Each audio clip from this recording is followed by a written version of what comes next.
नमस्कार, आप देख रहे हैं इंडिया टीवी। मैं हूं आपके साथ रोमिता तिवारी और वक्त हो गया है राजधर्म का।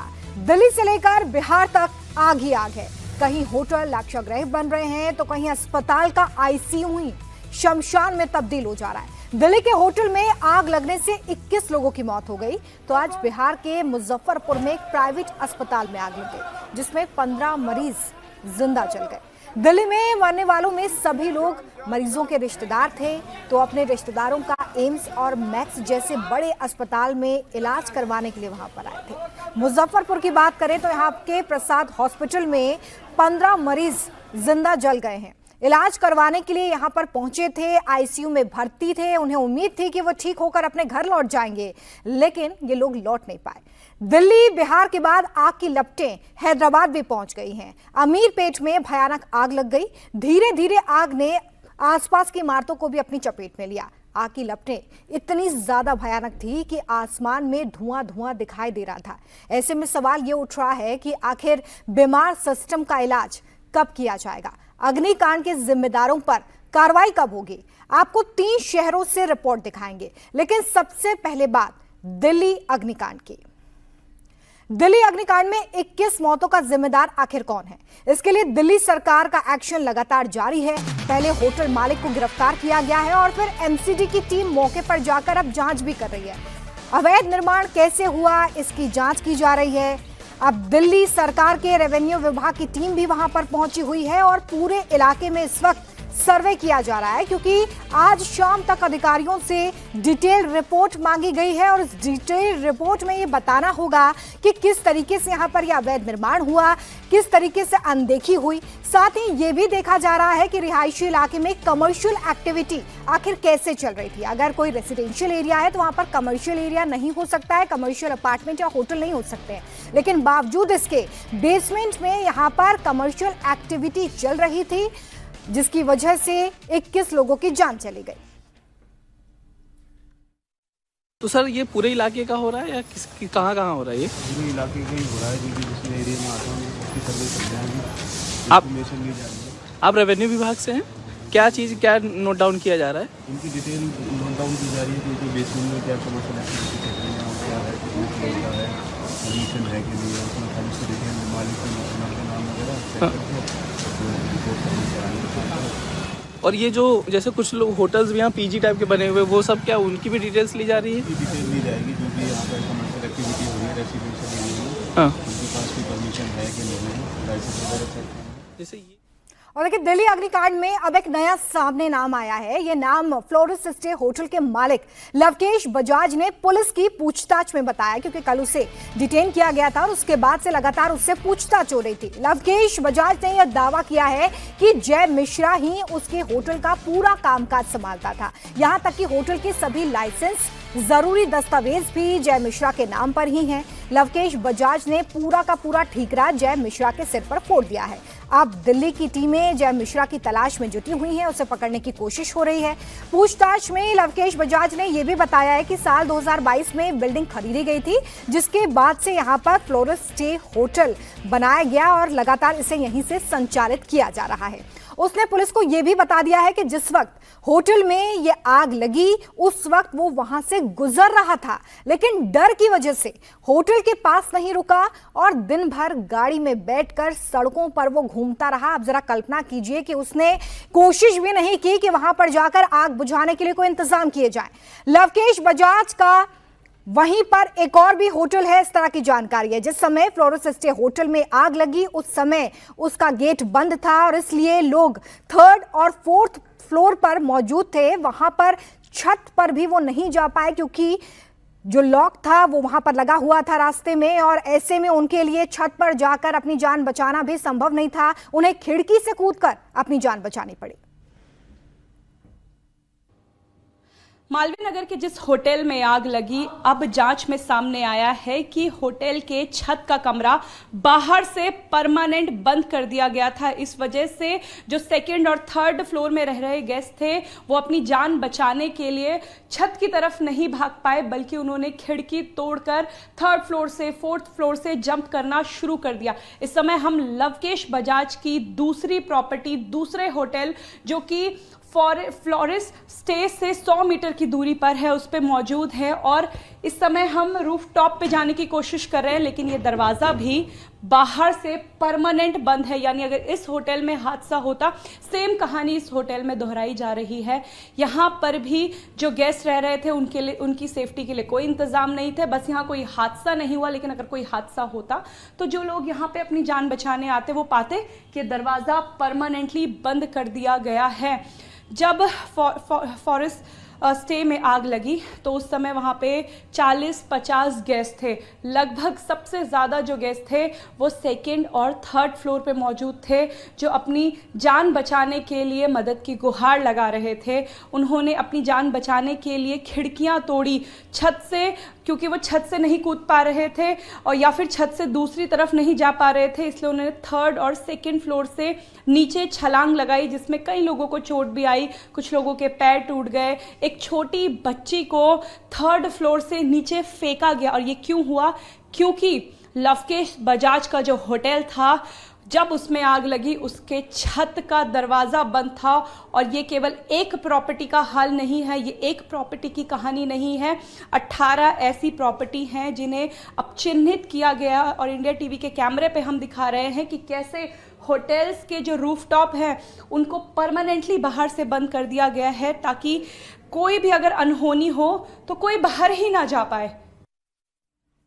मालवीय नगर में फ्लोरिस्ट स्टे जैसे कई इमारतें बनाई गई हैं जो नियमों को ताक पर रखकर कमर्शियल कारोबार वहां कर रही हैं। संकरी गलियों में बने मकानों के बेसमेंट में दुकानें चलाई जा रही हैं और सेफ्टी का यहां पर कोई भी इंतजाम बिल्कुल नजर नहीं आता है। मालवीय नगर के हौसरानी इलाके में न जाने कितने ऐसे लाक्षागृह हैं जो बिना किसी नियम, ना बिना किसी एनओसी के चल रहे हैं। हम मालवीय नगर के उस होटल से महज 200 से 300 मीटर की दूरी पर होंगे। वो होटल जिसका नाम फ्लोरिश स्टे है, जिसमें कल सुबह एकाएक आग लगती है और 21 लोगों की जिंदगियां तबाह हो जाती हैं। इस पूरे एरिया को घूम रहे हैं और हम ये जानने की कोशिश कर रहे हैं कि यहाँ अभी भी ऐसी कितनी इमारतें हैं जिनका इस्तेमाल कमर्शियल पर्पस से किया जा रहा है और जिसमें नियमों को ताक पर रखा जा रहा है। ऐसे ही घूमते घूमते हमारी नज़र इस बिल्डिंग पर पड़ती है। आप सबसे पहले इस बिल्डिंग को देख लीजिए। वैसे तो ये बिल्डिंग देखने में खंडहर सी नज़र आती है, ऊपर धूल जमी हुई नज़र आती है। ऐसा लग रहा है कि इस बिल्डिंग का इस्तेमाल शायद नहीं किया जा रहा है। लेकिन जैसे ही इस बिल्डिंग के बेसमेंट पर आप नज़र दौड़ाएंगे तो ये बेसमेंट आपको गुलजार नज़र आएगा। इस बेसमेंट में आपको लाइटें भी जली दिखेंगी और इस बेसमेंट में आपको दुकानें भी खुली दिखेंगी। अब आइए इस बेसमेंट की पड़ताल करते हैं और ये जानने की कोशिश करते हैं कि इस बेसमेंट में क्या नियमों का पालन किया गया है। अगर कोई आपात स्थिति आ जाएगी तो क्या इस बेसमेंट से निकलने की सुविधा लोगों के पास होगी। पहले आप देखिए, यहाँ पर एक कुरियर एंड कार्गो सर्विस का ऑफिस हमें नज़र आ रहा है। अब हम बेसमेंट में उतर रहे हैं और बेसमेंट में जब उतरेंगे तो 1, 2, 3, 4, 5, 6, 7, 8 सीढ़ियों को उतरकर हम नीचे बेसमेंट में आ गए हैं। अब बेसमेंट में कितने कमरे बनाने की इजाज़त होती है और कितने कमरे बना लिए जाते हैं, और अगर बेसमेंट में कमरे बनाए भी जाते हैं तो नियमों का पालन किया जाता है कि नहीं किया जाता है। जो संबंधित डिपार्टमेंट्स हैं उनसे एनओसी ली जाती है या नहीं ली जाती है। सबसे इम्पॉर्टेंट ये है कि एंट्री और एग्जिट के लिए क्या अलग अलग व्यवस्था की जाती है। तो इस बेसमेंट पे जब मैंने एंट्री की है तो एक एंट्री पॉइंट आपने देख लिया, लेकिन कोई एग्जिट पॉइंट यहाँ पर मुझे नज़र नहीं आ रहा है। कोई एग्जिट पॉइंट नहीं है। अगर कोई आपात स्थिति बनती है, अगर पानी भरता है, अगर आग लगती है, तो लोगों के निकलने के लिए सिर्फ एक ये छोटा सा गलियारा है जो आप इस वक्त देख रहे हैं। और यहाँ अगर 2 से 3 लोग एक साथ बाहर निकलने की कोशिश करेंगे तो फंस सकते हैं, गिर सकते हैं और किसी भी मुसीबत में फंस सकते हैं। एक कमर्शियल यहाँ पर शॉप हमें नज़र आ रही है और ये कमर्शियल शॉप यहाँ पर कब आई, कैसे आई, क्या कहते हैं यहाँ पर जो काम कर रहे लोग हैं, आइए उनसे ही बात कर लेते हैं। सर, क्या नाम है आपका? संजीव कुमार सिंह। संजीव जी, ये कब से है आपकी शॉप यहाँ पर? मैडम, मैं आपको बताया ना, अभी मैं जस्ट अभी शिफ्ट किया, अभी ऊपर काम चल रहे हैं तो इस वजह से नीचे हमें शिफ्ट किया। अभी बोला कि 1 महीने के बाद फिर ऊपर चले जाना है। पहले ऊपर चलती थी आपकी शॉप? हाँ, मैं 1st फ्लोर पे था। और नीचे बेसमेंट में क्या था? खाली था। बेसमेंट खाली था। हाँ। खाली रखने के लिए बेसमेंट बनाया था? खाली मतलब पानी वानी की वजह से ये सब अभी कोई आते नहीं थे ना, अभी तो कोई सारे खाली थे। सारे खाली थे। हाँ। ये कितना किराया है इस एक शॉप का? 15,000। 15,000 बेसमेंट की शॉप का। देखिए, बेसमेंट की शॉप का 15,000 किराया है। हालांकि जिनकी ये शॉप है वो ये कह रहे हैं कि बेसमेंट में उन्हें अभी शिफ्ट किया गया है क्योंकि ऊपर काम चल रहा है। लेकिन इमारत की हालत मैंने आपको दिखाई, इमारत किस तरीके से जर्जर हो चुकी है। ऊपर देखकर तो कम से कम ऐसा नहीं लगता है कि वहाँ पर कोई रहता होगा या वहाँ पर कोई काम होता होगा। अब थोड़ा आगे बढ़ते हैं और ये दिखाते हैं आपको। देखिए, एक और दरवाज़ा है। एक शॉप तो हमने आपको दिखाई, एक और दरवाज़ा है और ये दरवाज़ा अभी बंद है। ताला यहाँ पर लगा हुआ है, ये देखकर समझा जा सकता है कि ताला यहाँ पर लगा हुआ है। लेकिन इसके अंदर भी जाहिर तौर पर उतना ही स्पेस होगा जितना पिछली दुकान पर हमने आपको दिखाया है। और एक बेसमेंट की छोटी सी दुकान के लिए 15,000 रुपए का किराया वसूला जाता है। आगे चलें तो देखिए, यहाँ पर आपको कुछ फर्नीचर रखा हुआ नजर आ जाएगा, अलमीरा आपको रखी हुई नजर आ जाएगी। इसका मतलब ये कि ये कार्यरत है, यानी ये बेसमेंट कार्यरत है। इस बेसमेंट में अभी भी काम होता है, इस बेसमेंट में अभी भी कमर्शियल पर्पस के तौर पर इसका इस्तेमाल किया जाता है। अब एक और यहाँ कमरा है, लेकिन यहाँ पर भी ताला लगा हुआ है और बाकायदा देखिए एक लकड़ी का डोर है और इस लकड़ी के डोर के साथ ही साथ यहाँ पर एक लोहे का भी डोर हमें नजर आ रहा है। और जिस तरीके से सजावट की गई है इस पूरे एरिया की, उसे देखकर तो मैं ये नहीं कह सकती कि बेसमेंट खाली था और इस बेसमेंट में लोगों को अभी शिफ्ट किया गया है। ये तैयारी देखकर, ये सजावट देखकर तो कहा जा सकता है, ये कुर्सियां देखकर, जिस तरीके का फर्नीचर यहाँ पर पड़ा है, इन कुर्सियों को देखकर तो ये कहा जा सकता है कि यहाँ पहले से कार्यरत हैं दुकानें, यहाँ पहले से इन छोटे छोटे कमरों को किराए पर दिया गया है। ये वो कमरे हैं जिस एक कमरे का किराया 15,000 है। लेकिन सेफ्टी के नाम पर क्या है, तो सेफ्टी के नाम पर एक छोटा सा गलियारा है, ये छोटा सा पैसेज है। आप सोचिए कि अगर मैं बीच में भी चलूं तो मेरे इर्द गिर्द सिर्फ एक शख्स के चलने की जगह बचती है, वो भी हम टकरा कर चलेंगे। अब सोचिए, यहाँ फर्नीचर भी रखा हुआ है, यहाँ सामान भी रखा हुआ है। अगर पानी भरता है, आग लगती है और यहाँ से कोई भागने की कोशिश करेगा तो कैसे भागेगा, टकराएगा और नीचे गिरेगा। अब थोड़ा आगे आइए, दरअसल मैं ये जानने की कोशिश कर रही हूँ कि इस बेसमेंट का अंत कहाँ पर है। क्या ये बेसमेंट में कोई एग्जिट पॉइंट भी दूसरा दिया है? क्या यहाँ पर दूसरी सीढ़ियां भी हैं ताकि आग लगने पर, पानी भरने पर कोई दूसरा रास्ता अपनाया जाए? तो यहाँ सिर्फ और सिर्फ कबाड़ा ही कबाड़ा नजर आ रहा है, यहाँ पर सिर्फ और सिर्फ कबाड़ा ही कबाड़ा नजर आ रहा है और यहाँ भी सिर्फ कबाड़ा ही कबाड़ा नजर आ रहा है, यानी कि कोई भी एग्जिट पॉइंट इस बेसमेंट में नहीं है। तो कहानी सिर्फ फ्लोरिश स्टे की नहीं है, कहानी इस पूरे एरिया की है। कहानी मालवीय नगर के इस हौज रानी की है, जहां नियमों को ताक पर रखकर बड़े बड़े निर्माण कर दिए गए हैं और चंद पैसों के लालच में कमर्शियल प्रॉपर्टीज बना दी गई हैं। बेसमेंट में एक एक, दो दो, तीन तीन, चार चार कमरे बना लिए गए हैं और उन कमरों के इर्द गिर्द सेफ्टी के क्या उपाय हैं या फायर सेफ्टी के क्या उपाय हैं, एग्जिट के क्या उपाय हैं, वो तो आपने देख ही लिया। सवाल अभी भी ये बरकरार है कि मालवीय नगर के इस हौजरानी में अभी कितने लाक्षागृह मौजूद हैं। फ्लोरिश स्टे में आग की घटना के बाद हौजरानी में रहने वाले लोग काफी गुस्से में हैं। लोगों का कहना है कि 5 साल में यहां पर बिना किसी परमिशन के नियमों का उल्लंघन करके कई होटल्स बना दिए गए हैं। अब ऐसे में यहां पर रहने वाले लोगों की मांग है कि जांच के बाद इन होटल्स को सील कर दिया जाए और उन्हें बुलडोजर से ध्वस्त भी किया जाए। इस समय हौजरानी गांव के जो लोग हैं वो आक्रोशित हैं, वो ये मांग कर रहे हैं कि आगे यहाँ पे ये घटना ना हो, लेकिन जो घटना हुई उसके लिए जिम्मेदार कौन है? भैया, कल यहाँ पे आप लोगों ने एक होटल को जलते हुए देखा, 21 लोगों की मौत हो गई। लवकेश बाजार के यहाँ पे कितने और होटल हैं? 3 होटल उनके और हैं यहाँ पर। फ्लोरिश यूनियन का सबसे पुराना होटल है जिसको लगभग 15 साल से ऊपर का समय हो गया। उसके बाद उन्होंने ग्रीन रेजिडेंसी के नाम से एक होटल बनाया, उसके बाद उन्होंने जो ये होटल बनाया, ये प्रॉपर्टी जैसा हमने सुना है ये आलूवालिया जी की प्रॉपर्टी थी, शायद उनसे उन्होंने परचेस करने के बाद इसको जो बनाया है। ठीक है, जिम्मेदारी दिल्ली की मुख्यमंत्री की है, जिम्मेदारी दिल्ली के जो निचले स्तर का जो एडमिनिस्ट्रेशन है उनकी है। हमें दिल्ली सरकार से किसी तरीके की कोई अपेक्षा नहीं है। इसमें गृह मंत्रालय को, माननीय अमित शाह जी को जो खुद से जो संज्ञान लेना चाहिए, दिल्ली हाईकोर्ट को संज्ञान लेना चाहिए। दिल्ली हाईकोर्ट की निगरानी में इसकी जांच हो। जितने भी इलीगल होटल्स यहाँ पर चल रहे हैं, हम नहीं चाहते कि उनके ऊपर सील लगे, वो जमींदोज हों। जिस तरीके से पूरे हिंदुस्तान में जो बुलडोजर, जो यहाँ पे होटल्स हैं जो इलीगल तरीके से चलते हैं, आप चाहते हैं कि उन पे बुलडोजर चले? बिल्कुल बुलडोजर चले, बुलडोजर चले, यहाँ भी चले। उनकी संपत्तियों की जांच हो, उनके पास इतना धन कहाँ से आ रहा है, किन लोगों का पैसा लग रहा है, 6-6, 7-7 करोड़ रुपए की प्रॉपर्टी कैसे खरीदी जा रही है। क्या बीट अफसर यहाँ पे सक्रिय नहीं है? बीट अफसर सक्रिय हैं, चाय पी लेते हैं, कभी भी इन होटलों में आके बैठ के पी लेते हैं चाय। कभी भी आप जो सीसीटीवी कैमरा की रिकॉर्डिंग निकालिए, अक्सर रात में आपको जो बीट ऑफिसर इन्हीं होटल से निकलते हुए नजर आ जाएंगे, चाहे वो इस तरफ के हों चाहे पीछे की तरफ के हों। इसी के बैक साइड में पिछले पिछले 6 महीने के अंदर 4 होटल और बने नए। सबकी जानकारी डीएम ऑफिस से लेके सबको है, सबको है। और कितने सालों से ये चल रहा है? जब हम आपको बता रहे हैं कि पहला होटल यहाँ पे 15 साल से, तो आप लगा लीजिए मोटा मोटा 15 साल से तो एक होटल चल ही रहा है। 5 साल के अंदर अंदर यहाँ पे ज्यादा बना है। बहुत बहुत बहुत बहुत जल्दी से बने होटल यहाँ पर। आगे इंसाफ कैसे होगा इसमें? देखिए, जब तक इसमें गृह मंत्रालय संज्ञान नहीं लेंगे, दिल्ली हाईकोर्ट संज्ञान नहीं लेगा, जांच जो सफाई से नहीं होगी, सफाई से जांच नहीं होगी, लवकेश बजाज या और जैसे दिल्ली में ऐसा हादसे हुए, जो भी उनमें जो गुनाहगार रहे वो बचते रहेंगे और आगे भी बचते रहेंगे। जिम्मेदारी जो इसमें जो हाईकोर्ट को जो संज्ञान लेना चाहिए, एक कमेटी बनानी चाहिए, उनसे जांच करानी चाहिए।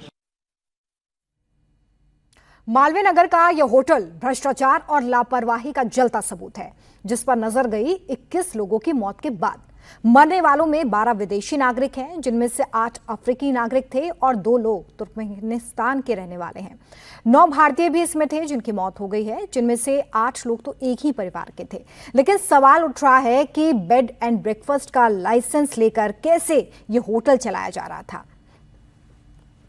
इसे लेकर अब काफी सियासत भी हो रही है, क्योंकि इन होटल्स को 2024 में बेड एंड ब्रेकफास्ट स्कीम के तहत लाइसेंस दिए गए थे, जिनमें 1 से 6 कमरे तक किराए पर दिए जा सकते थे नियम के अनुसार। लेकिन होम स्टे में मकान मालिक को रहना जरूरी है, B&B में केयर टेकर का मौजूद होना भी जरूरी है, फायर एक्सटिंग्विशर और पुलिस वेरिफिकेशन भी जरूरी किया गया था। इसका मकसद था पर्यटकों को सस्ता और सुरक्षित होम स्टे मिल पाए। इसके लिए सरकार प्रति कमरा 1 लाख रुपए की सब्सिडी भी देती है और बिना गारंटी के 20 लाख तक का मुद्रा लोन भी इसमें मिलता है। इसी लाइसेंस का फायदा उठाकर ये होटल चलाए जा रहे थे, जिसमें रहने की वजह से 21 लोगों की मौत हो गई। फ्लोरेस इन की तरह ग्रीन रेजिडेंसी में भी B&B बनाए हुए हैं। इस समय हम 3rd फ्लोर पे हैं और आपको एक B&B की तस्वीर दिखा रहे हैं। बता दें कि इस होटल के मालिक को पुलिस ने पूछताछ के लिए बुलाया, लेकिन इसे अभी तक एहतियातन के तौर पे सील नहीं किया गया है। गेस्ट यहाँ पे जो फॉरेन नेशनल्स हैं वो अभी यहाँ पर रह रहे हैं। एक B&B होता कैसा है उसकी तस्वीरें आप देखिए कि एक छोटा सा किचन दिया हुआ है, इंडक्शन दिया हुआ है, अलमीरा दी हुई है, AC है, लेकिन कोई विंडो, ठीक है, यहाँ पे तो शायद एक पीछे विंडो है, लेकिन अगर हम इस विंडो को खोल के देखें तो ये विंडो पीछे की गली में खुलेगी। यहाँ से इन लोगों के लिए कूद पाना अगर कुछ होता है तो बहुत मुश्किल हो पाएगा। ये तस्वीर है ग्रीन रेजिडेंसी के उस B&B की जो 3rd फ्लोर पे है और जहाँ पर अभी भी फॉरेन नेशनल्स रह रहे हैं। इन लोगों की सेफ्टी को ताक पे रखा जा रहा है, इन लोगों की जान के साथ अभी भी खिलवाड़ किया जा रहा है, क्योंकि इस होटल में नॉर्म्स पूरे नहीं किए जा रहे। 6 रूम की परमिशन थी, 8 से ज़्यादा 20 रूम बनाए हुए हैं, यानी कम से कम आप 6 से 8 के बीच में रूम बना सकते हैं, लेकिन यहाँ पे 20 रूम बनाए हुए हैं। और एक B&B चल रहा है जहाँ पे कई दिनों से एक फॉरेन नेशनल परिवार, एक दंपति यहाँ पर रह रहे हैं, जिन्होंने जो एक मेडिकल टूरिज्म के तहत इंडिया आए, मैक्स साकेत में अपना इलाज करा रहे हैं, अपने परिजनों का इलाज करा रहे हैं। और क्योंकि उन्हें कुछ दिनों के लिए एक ठिकाना चाहिए होता है, तो ऐसे होटल उन्हें ठिकाना देते हैं, सस्ते में कमरा देते हैं और उनकी जान के साथ खिलवाड़ करते हैं। दिल्ली में 21 लोगों के जिंदा जलने के बाद सरकार और सिस्टम दोनों की नींद खुल गई है। अब एक्शन की तैयारी की जा रही है। ऐसे में वो अवैध निर्माण कर होटल चल रहे थे, वे अब अपने गुनाह को छिपा भी रहे हैं। होटल संचालकों ने अपने अपने होटल बंद कर दिए हैं। होटल पर जो बोर्ड लगा हुआ था वो भी हटा दिया गया है, ताकि इन पर एक्शन ना हो।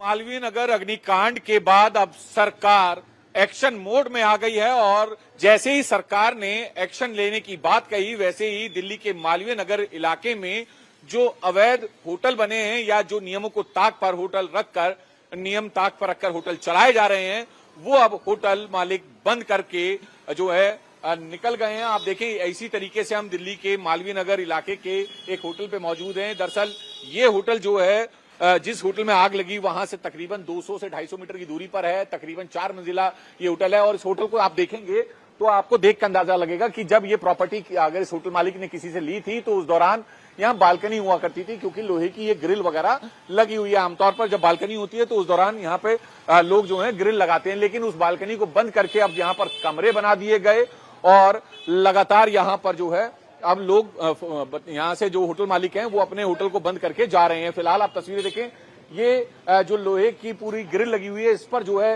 होटल का बोर्ड भी लगा हुआ था। सीलिंग की कार्रवाई से बचने के लिए, विभाग की कार्रवाई से बचने के लिए, सरकार की कार्रवाई से बचने के लिए होटल मालिक तमाम अपने अपने होटल से इस तरीके से जो बोर्ड हैं वो हटा रहे हैं। यहाँ पर ये देखें, ये लोहे की जो एंगल लगी हुई है, इस लोहे की एंगल के जरिए पूरे होटल का नाम लिखा हुआ था। और आपको अंदर की भी हम तस्वीरें दिखा दें तो अंदर भी आप देखेंगे तो होटल अभी जो है तमाम लोग अंदर हैं मौजूद।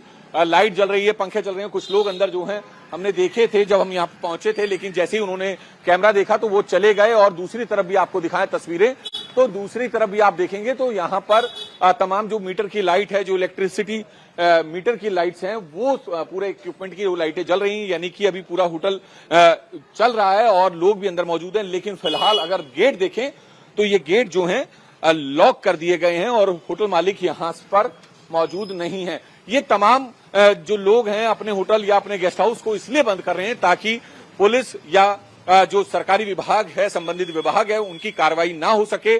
तमाम होटल से ऐसे जो अवैध तरीके से चलाए जा रहे हैं उनके ऊपर से बोर्ड हटा दिए गए हैं और साथ ही साथ उन होटल को बंद किया जा रहा है फिलहाल कुछ समय के लिए। और जो गेस्ट इसमें ठहरे हुए थे उनको जो है उनसे रूम खाली करने के लिए कहे गए हैं। फिलहाल आपको तस्वीरें भी दिखाएं तो ऐसी सकरी और पतली पतली गलियों में ये होटल बने हुए हैं। दरअसल जिस जगह ये मालवीय नगर में अग्निकांड हुआ वहां पर कई बड़े अस्पताल हैं और ऐसे में लोग जो हैं इलाज के लिए जो है वो यहाँ पर आते हैं। तो उस दौरान तीमारदार जो उनके होते हैं या उनके रिश्तेदार जो होते हैं वो इन होटल में सस्ते रूमों में रुकते हैं। जो लोग ठहरे भी होते हैं उनका भी साफ तौर पर ये कहना है कि अंदर जो है वेंटिलेशन तक की व्यवस्था नहीं है और अगर यहाँ पर आग जैसी लगने की घटना सामने आ जाए तो दमकल विभाग की गाड़ियां जो हैं इन सकरी और पतली गलियों में से अंदर तक नहीं आ सकती, जहां से सिर्फ टू व्हीलर ही निकल सकते हैं।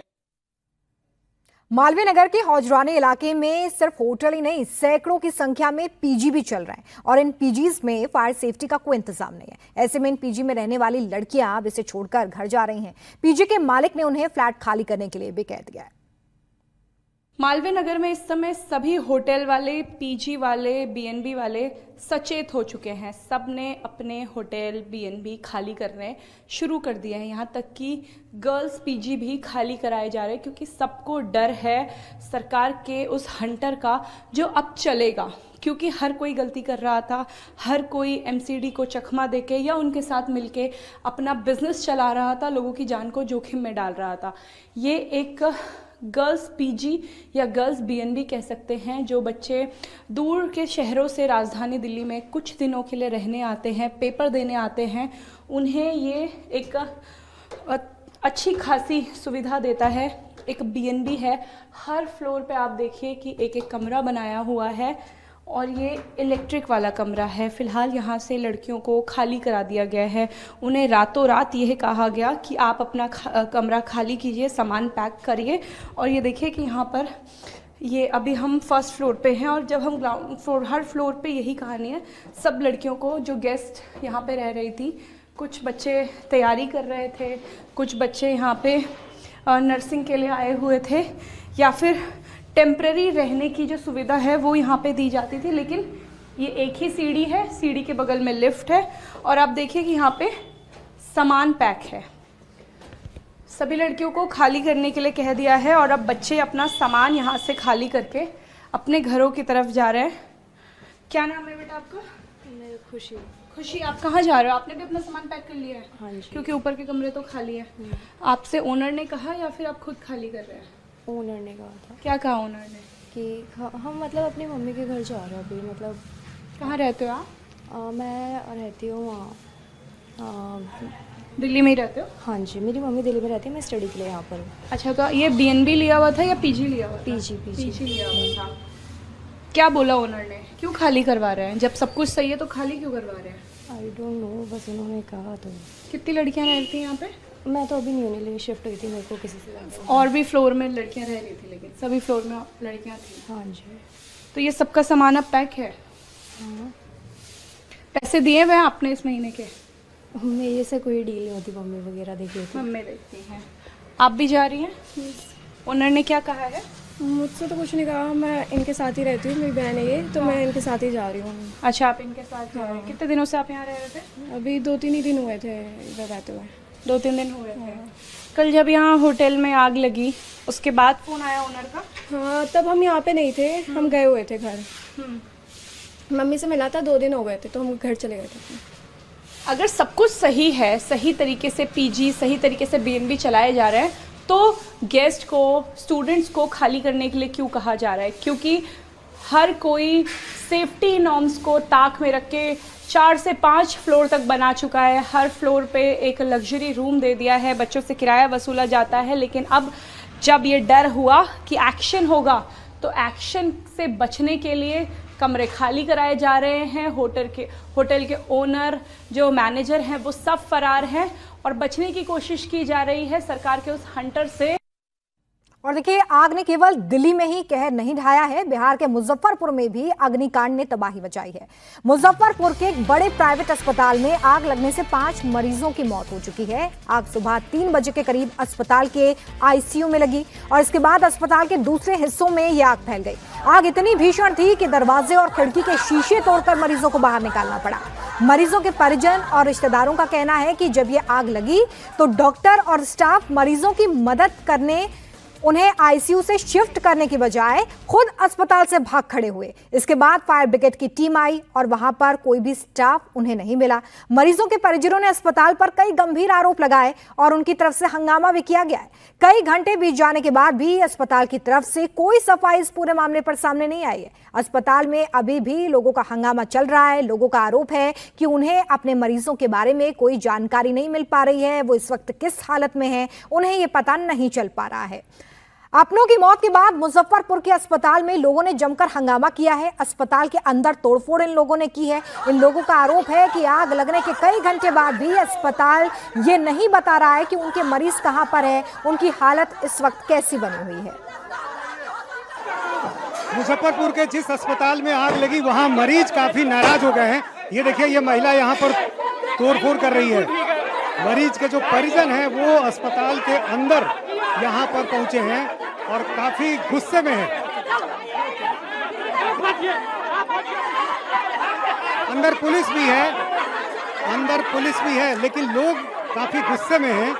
और यहाँ पर देखिए, जो महिलाएं हैं वो इस बात से काफी नाराज हैं कि अस्पताल में जो व्यवस्था होनी चाहिए थी वो नहीं हुई है।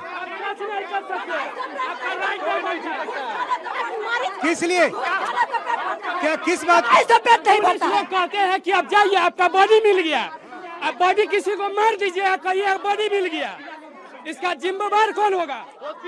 काहे आपसे बात करें? आप कौन है? आप मरीज को दीजिएगा जिंदा। ये वो मरीज के परिजन हैं जिनको ये जानकारी नहीं मिल पाई कि आखिर उनके जो मरीज थे उनकी क्या स्थिति है। आप लोग को पता नहीं चल पा रहा है? खाना खाया बिना सब दाना बिना पानी के बैठे हुए हैं। हम अपने मरीज के लिए ना, अपने आदमी के लिए ना, कोई प्रशासन पूछा, डॉक्टरी कर रहा है केमारी खोल खोल के, केमारी खोल खोल के बिल का भी बात कर रहा है, केमारी खोल खोल के प्रशासन के रख के अब डॉक्टरी करता है। इन लोगों को जानकारी नहीं मिलती। अरे भाई, हम लोग हैं, ऊपर से तो पैसा भी लग गया। अरे सुनिए ना, नाराज हैं आपसे, क्या बात नहीं हो? नहीं, हम यहाँ पे हम इन लोग को पहले समस्या सुने ना, क्या समस्या हो गई है। मुजफ्फरपुर जिला में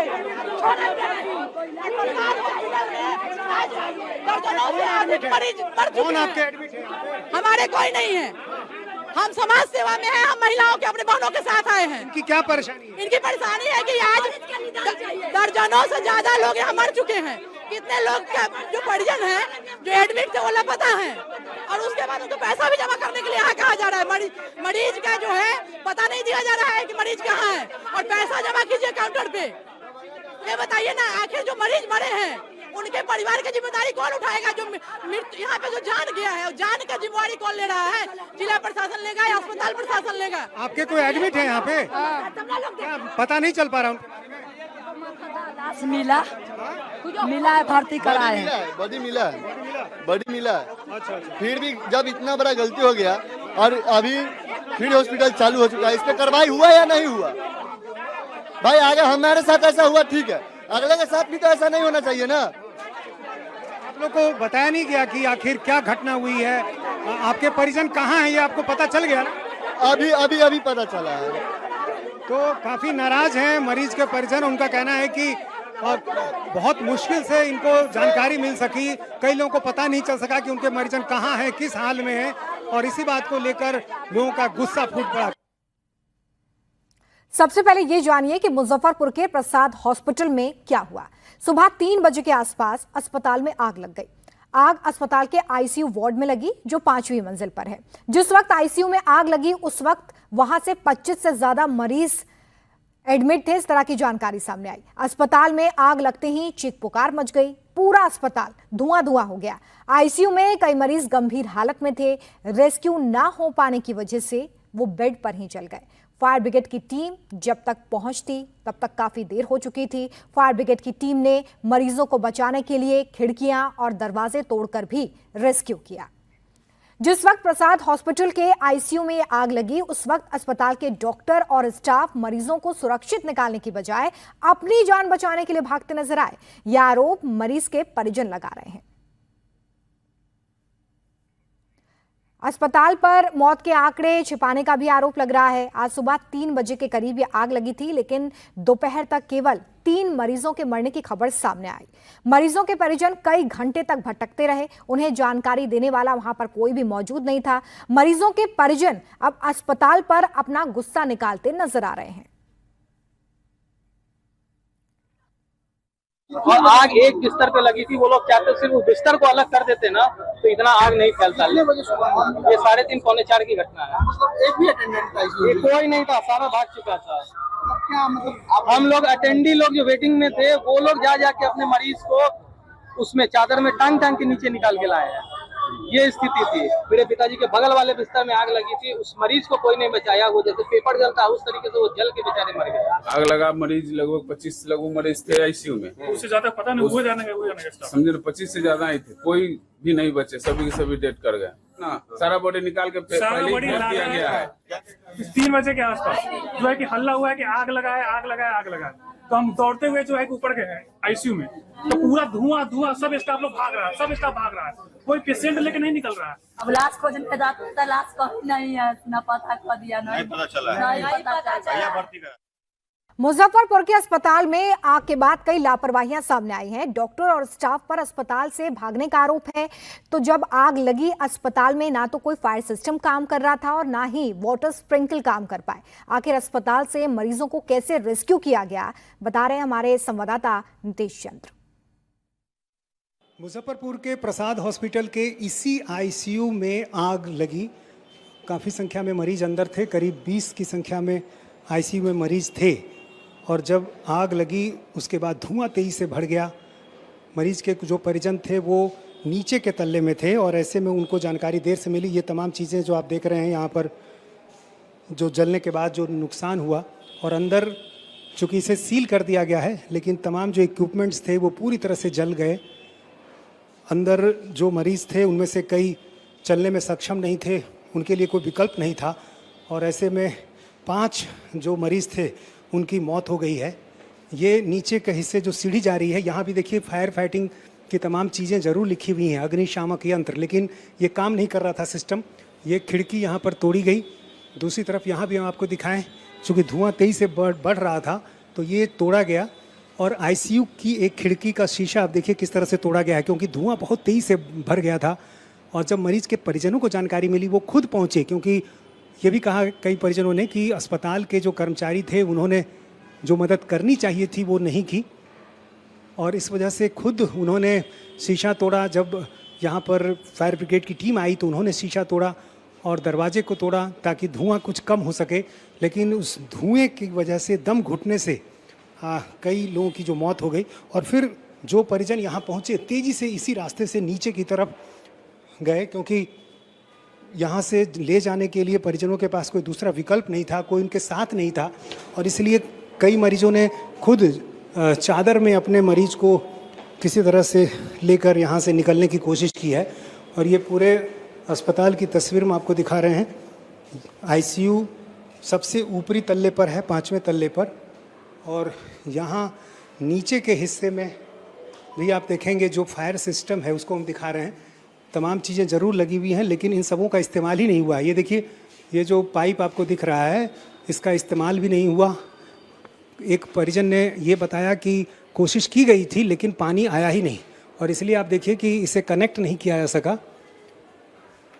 अब जाहिर है इन पहलुओं की भी जांच की जाएगी, क्योंकि पुलिस का ये कहना है कि जो सुरक्षा के मानक हैं, जो फायर फाइटिंग सिस्टम होने चाहिए थे, उनका इस्तेमाल आखिर क्यों नहीं हुआ, कहाँ चूक हुई, इन सारे पहलुओं की जांच की जाएगी।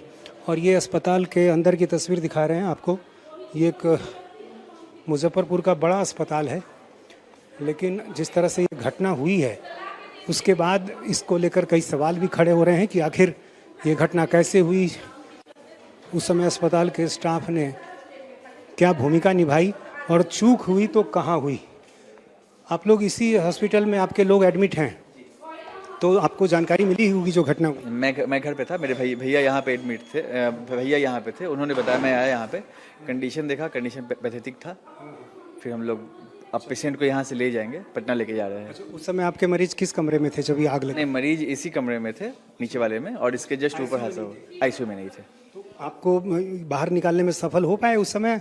नहीं, वो आईसीयू में नहीं थे ना, अभी यहाँ आईसीयू में थे। हाँ, यहाँ तक आग नहीं पहुँची थी? यहाँ तक आग नहीं पहुँची थी जी।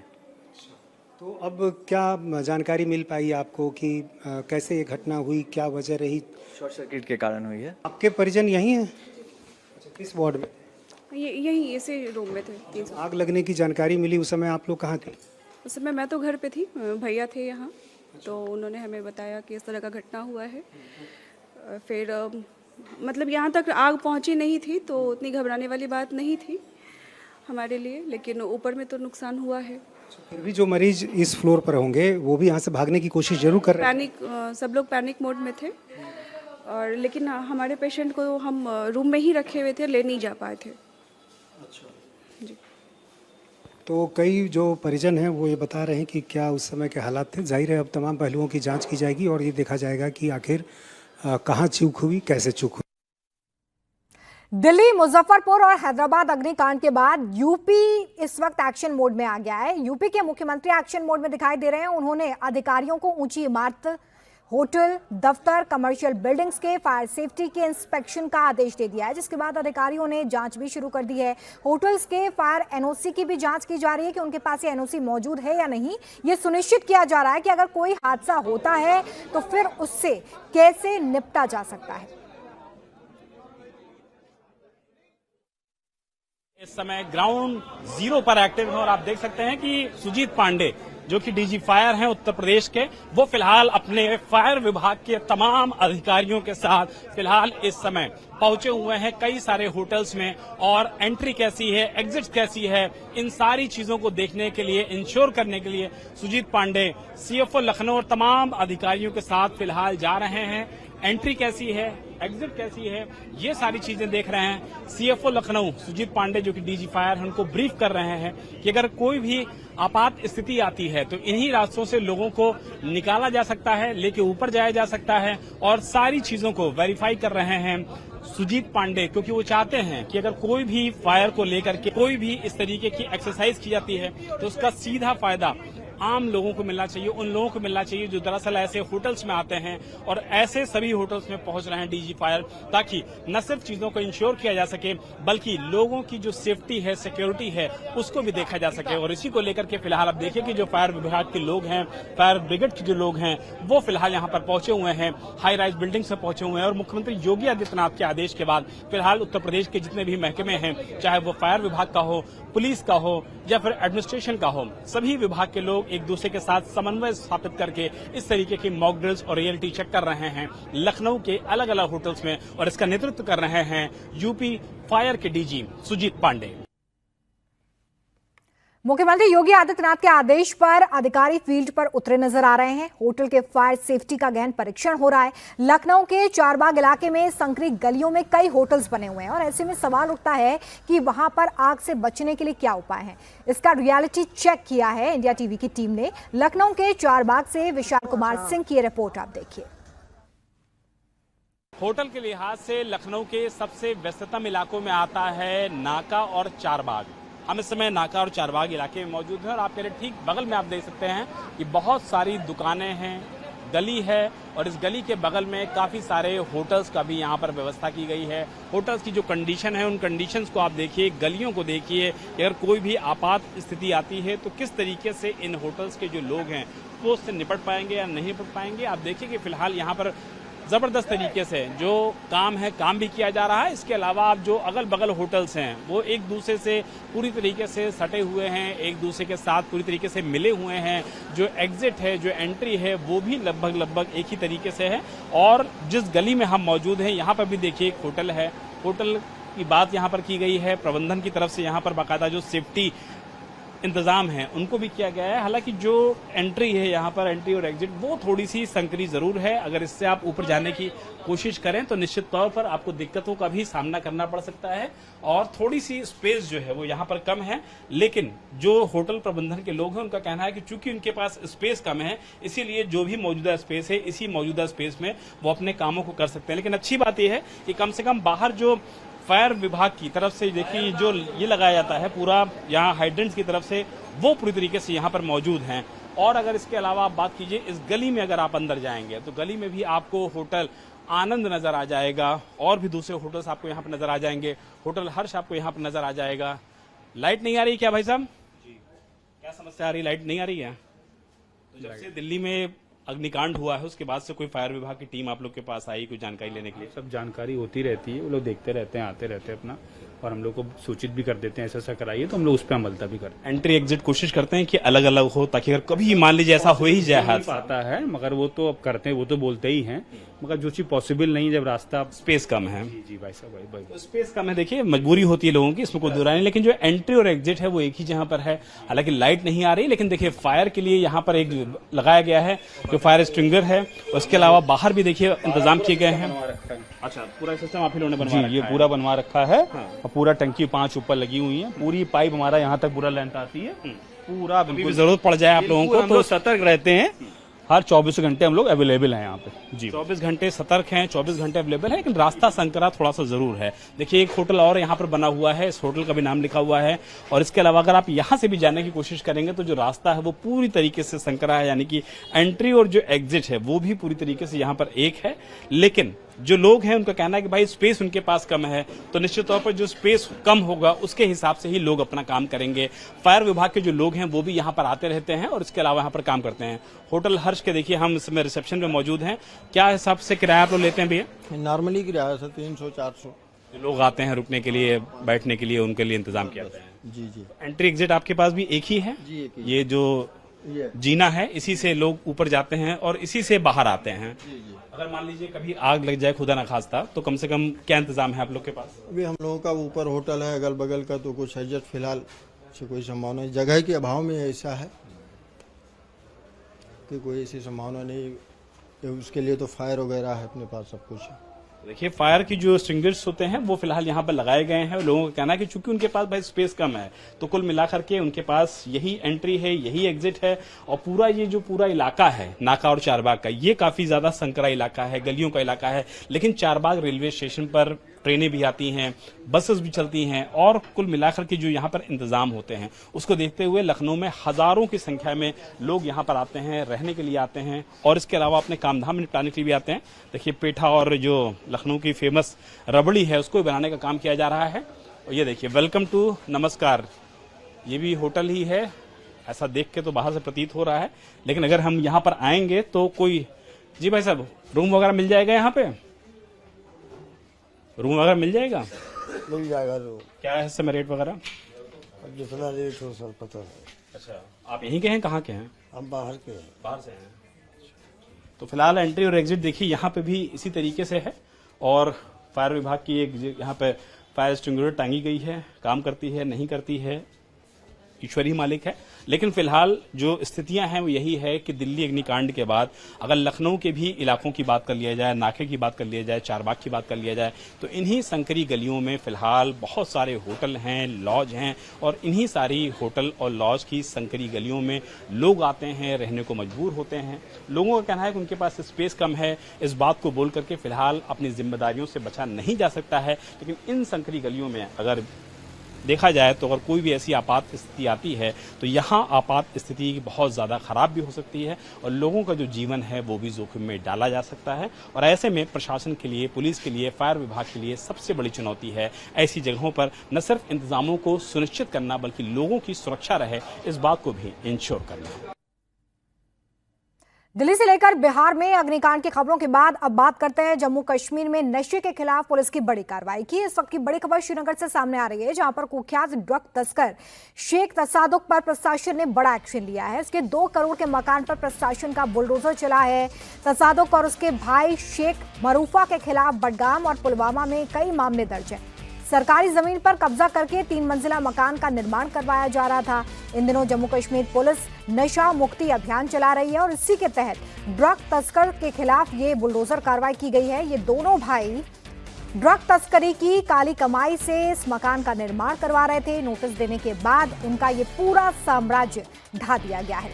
यह एक्शन श्रीनगर में हुआ है। ड्रग पेडलर का नाम शेख तसादुक है। 2 करोड़ के घर को जमींदोज कर दिया गया है। श्रीनगर पुलिस का ये नशा मुक्ति अभियान उपराज्यपाल मनोज सिन्हा ने शुरू किया था। शेख तसादुक पर ड्रग पेडलिंग के कई मामले पहले से ही दर्ज हैं। जहां जहां उसने सरकारी जमीन पर कब्जा किया हुआ है वहां वहां अब प्रशासन की तरफ से हंटर चलाया जा रहा है। जम्मू कश्मीर नशा मुक्त अभियान के तहत श्रीनगर पुलिस ने एक और प्रॉपर्टी को डिमोलिश किया है। ये प्रॉपर्टी श्रीनगर के रैनावारी इलाके में डिमोलिश की गई है और पुलिस के मुताबिक 2 करोड़ रुपए की ये प्रॉपर्टी है जो स्टेट लैंड पे बनाई गई थी और ड्रग पेडलर्स के नाम पर ये प्रॉपर्टी जो है दर्ज थी और ये कार्रवाई नशा मुक्त अभियान के दौरान की गई है। हम इस वक्त रैनावारी इलाके में मौजूद है जहां पर पुलिस की तरफ से ये कार्रवाई की गई थी। आप ये देख सकते हैं ये 3 मंजिला घर है और इस घर के जहां तक हिस्से पर आपकी नज़र जाएगी आपको ये पुलिस की कार्रवाई नज़र आएगी जो यहाँ पर बिल्डोज़र चलाया गया है।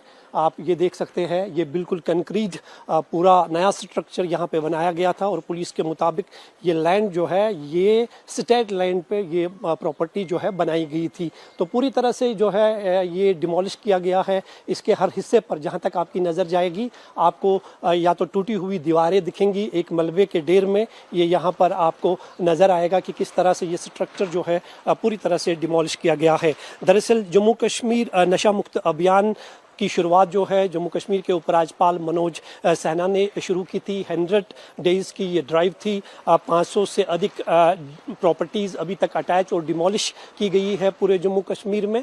हालांकि इनका ये भी कहना है परिवार वालों का कि इन्हें नोटिस ज़रूर मिला था और नोटिस के बाद जो है इस तरह की कार्रवाई की गई है। जम्मू कश्मीर पुलिस की इस तरह की कार्रवाइयों में जो है तहसीलदार जो है, मजिस्ट्रेट जो है, उनकी निगरानी में ये सारी चीज़ें जो है अंजाम दी जाती है।